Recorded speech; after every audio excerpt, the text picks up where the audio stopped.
So just before I hand over to Tudor, I wanted to just quickly share some stuff with you. One of the things was, when you hear about these exponentials and everything that's happening, David's already mentioned it can be quite overwhelming. I had an amazing experience 18 months ago where I was invited to Singularity University, where David is an alumni member. And I met this guy, Ray Kurzweil. Now, Ray Kurzweil, quite interestingly, is one of the most respected people in the world when it comes to actually, what is happening in terms of future trends, et cetera, et cetera. He's had an accuracy of more than 86% over the last 30 years in predicting where technology is going. And if you want to, I can share this document with you, and you can actually see that I was very privileged to actually meet him.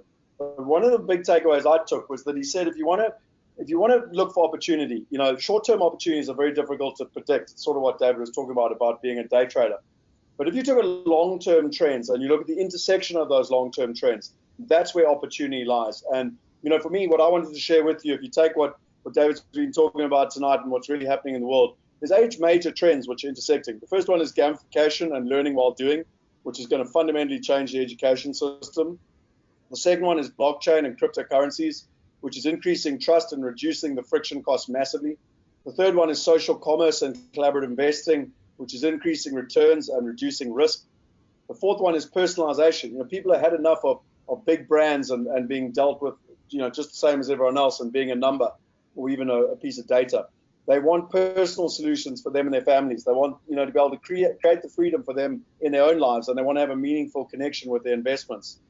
There's a rise in the middle class. In the emerging markets, there's over 3 billion people that are joining, effectively have been unbanked and are now joining the global economy.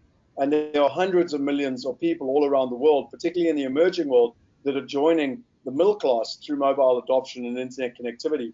There's globalization. People are no longer wanting the volatility of being stuck in one country. They want to be diversified across countries, assets, and currencies. It was previously only available to the wealthiest people out there. There's a lot of social pressure to democratize the access to wealth and allow the 99%. I mean, we just had the World Economic Forum and Davos has just happened again. And it's interesting, for another year running, the top 1% has actually increased in its percentage of wealth, and it's now up to 53% of the worldwide wealth is held by 1%. And then lastly, investors are wanting to have a purposeful impact on co-creating the planet. And what's really important is that if you take these 8 major trends, plus a lot of what David is referring to, and you look for the intersection points, that's where opportunity lies. And one of the things that we believe is that by 2020, these would have all intersected.